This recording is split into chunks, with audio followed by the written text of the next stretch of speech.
All right, hello everybody. How y'all doing? We're getting ready to go live in just a minute. I'm trying to get everything situated over here. I'm gonna get this code in 4068 4068. So trying to get situated. Um, I may have to call 4377 4 4377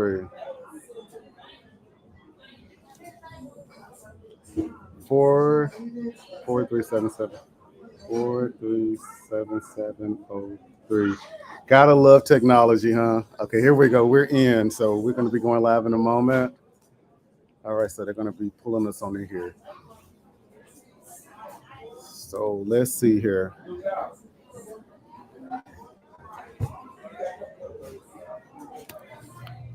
I think we're right here. Look, we're just patiently awaiting. Look, I ran out for lunch, and we trying to make it happen. So just bear with us right here. All right. I hope y'all are doing well today. Look, y'all have seen a whole lot of me today. It's been a busy day on Facebook, live with all of the things that we've had going on.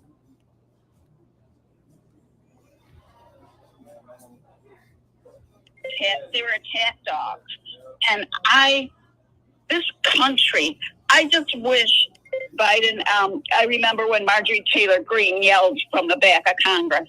That reminded me of all those reporters. Right, I'm disgusted with them. Moment. But I wish Biden had said, calm down, don't yell over each other, be respectful. I wish he had called them out because that upset me so. He felt, that report was ridiculous. And I'm mad at Garland too. I called the DOJ and said, you should resign, Garland. Everything. I mean, Garland and typical Democrats like him, they think will assign it to a Republican prosecutor so everybody sees we're being really fair and this and that. You're dealing with people who were put in place by Donald Trump. These are MAGA loyalists. That guy was given his position in the Justice Department by Donald Trump. That's not the right thing to do. You're absolutely right. I appreciate the call, Shay. Thanks for the call. I also wanted to just point out, these Fox News pundits attacking Biden. It was hilarious yesterday. It was almost like it was an unconscious thing that kept happening because you had Hannity attacking Biden for getting a name wrong, and then he got Angela Merkel's name wrong. Then here's Jesse Waters saying he shouldn't have given the press conference. He should have waited until the morning. Okay. And, he was criticizing him for being old and this and that. And then he introduces the governor of South Dakota, but he introduces her as the governor of South Carolina. This is after he's criticizing Biden for saying Mexico when he meant Egypt. I'm not kidding. Listen. It was too emotional. You're right. Get a good night's sleep on it. Mm-hmm. Come together, have a nice breakfast, cup of coffee the next morning, and then you're on your game. Dana, thank you so much, and I'm sure I'll see you tomorrow. Here we go, y'all. Y'all ready? Let's get it. South Carolina Governor Kristi Noem joins us now, and we're going to turn around some. Except that Kristi Noem is the governor of South Dakota. So, again, everybody gets names wrong now and then. How is your decision making, your judgment, your temperament? We're going to continue this, and I know a lot of you want to join in the conversation, so please stay on the line. There's so much for us to talk about. In a couple of minutes, I'm going to focus in on Mississippi and heard it. The legislature there, and someone we've had on the program before, Fabian Nelson, who became the first black gay man to be a legislator in Mississippi. Represents Mississippi's 66 House District 66. That's right. And he won just a few months ago, came on a program. We're going to get into some of the issues, so stay here. We're back in a few minutes. All right, so we're going to be coming The Michelangelo Signorelli Show.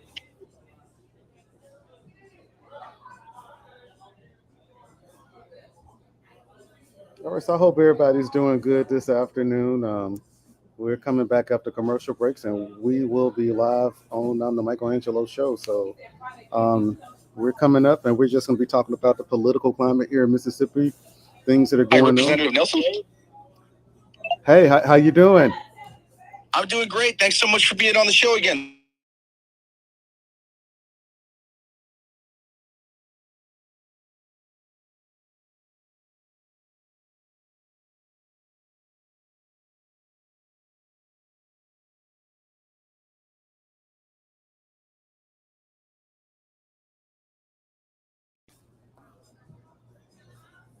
Okay, I'm sorry, I muted it. We were doing the sound check, and I was talking to them in the background. But we got about a minute and a half, and we will be live on the Michelangelo show. I am very excited to talk about the issues that we're having here in Mississippi, and it's great to have a platform or platforms that are interested in knowing what's going on in Mississippi. This will be my second XM radio show this week, so let's just know that we're on the map here in Mississippi. People are paying attention to Mississippi and the politics and things that are happening here, and the landscape is definitely changing. Around our state for the better. We still have a long way to go, but at least we are, slowly starting to build momentum, and we're slowly starting to get there. So I'm so excited to be on this show and being able to represent our great state, our great district on the national platform. Because once we start doing those things, that's really what turns, things around for us. So we got just a little while longer. Thank y'all for tuning in. Hey there, Mrs. Owens. Thank you for tuning No, in. VX isn't working. Okay, so I'm I not. mean, it's working. Yours is not. Okay, sorry, they're taking us live in a moment. And so, y'all, thank y'all for tuning in and sharing this moment with me. It's truly, it's a great day to see Mississippi starting to get national recognition on so many levels because of the great things that Joining we're me doing right here. now, Here we go. Fabian Nelson, Mississippi's first openly LGBTQ elected official in the legislature, represents House District 66. And we've spoken to him before. And as so much is going on in Mississippi, and it is Black History Month, we thought we'd check in with him and see what's going on. And so glad to have him back on the program. Fabian Nelson, welcome back. I should say South Jackson is where House District 66 is as well. Thank you so very much. It is definitely a pleasure to be joining your show again. So thank you for having me back on your show. Yeah, so when we spoke last time, you had really broken barriers in Mississippi, and we talked about some of the challenges as well. Tell us how it's been so far now that you've been actually working in the legislature for a little bit right now. Yes, I've been in the legislature for 1 month and about 7 or 8 days, about the 7 days, but it feels like a few years. So it's been, very fast paced, but it has been a very enjoyable experience. The thing is, we're learning, but while we're learning, we're still having to get things done. So it's a very unique opportunity as far as on the job training goes.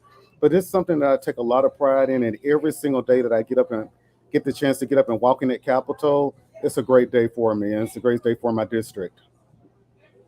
When we spoke back in November, I believe it was, we were talking about HB 1020, which enables the city of Jackson to basically, when I say basically be circumvented in the electoral process, enables the state to circumvent the city of Jackson to be completely circumvented when appointing judges. Tell us a little bit about what's going on. Most definitely. And that is currently a fight in our Supreme Court because the problem with House Bill 1020 is the fact that it's unconstitutional to appoint judges. According to the Mississippi Constitution, which I've read several times, judges are to be elected by the people of the state of Mississippi. And so we cannot allow, something unconstitutional to be enforced. And we're going to fight adamantly that we will not allow judges to be appointed. Judges are going to have to be elected. And we've had several conversations, with the judges in Hines County, which have expressed the need for additional judges, but the need of additional elected judges, not appointed judges. It's extraordinary. And of course, it was something that Tate Reeves and others in the legislature, the governor, and then others in the legislature, Republicans, pushed through. And it is an ugly, racist attack on a city that is largely African American and which they want to control from the outside. Absolutely. And one thing that we have to realize is we have to reflect back to why the United States became independent. We became independent because we wanted less government involvement. And so when we have things like this, as well as I'm going to go a step further with the Republican Party, talks about less government involvement, but this contradicts that 100% when you're saying we want less government involvement, but you're saying we're going to appoint judges. I represent Jackson, and what I will say is we have the ability to elect great people to office. We have the ability to elect great judges, so we do not need anybody appointing judges. That's too much power to give to just one person, so we're going to always oppose and fight against that. Yeah, and of course, it also was about taking over law enforcement too, and the police department, and again about how much Jackson has the right to have its own law enforcement. Tell us about that. Yes, and so what House Bill 1020 does is we have, as you know, Capitol Police, which every state has Capitol Police. The job of Capitol Police is ultimately to protect, legislators, the governors, state officials, and some of the state buildings. But what this bill does is it gives our Capitol Police Department the authority to ultimately patrol certain parts of the city of Jackson. So it adds police protection, all across Jackson, which the boundaries of Capitol Police will be expanding a little further. I think the commissioner is asking for an additional $4 to $5 million due to the expanded boundaries that are going to be happening soon. And the that was done due to the fact of the high incidences of crime that we're experiencing in Jackson, when I really wish that we were able to work with our Jackson Police Department to strengthen our police department, because ultimately a lack of funding is why we're having so many issues with crime in Jackson.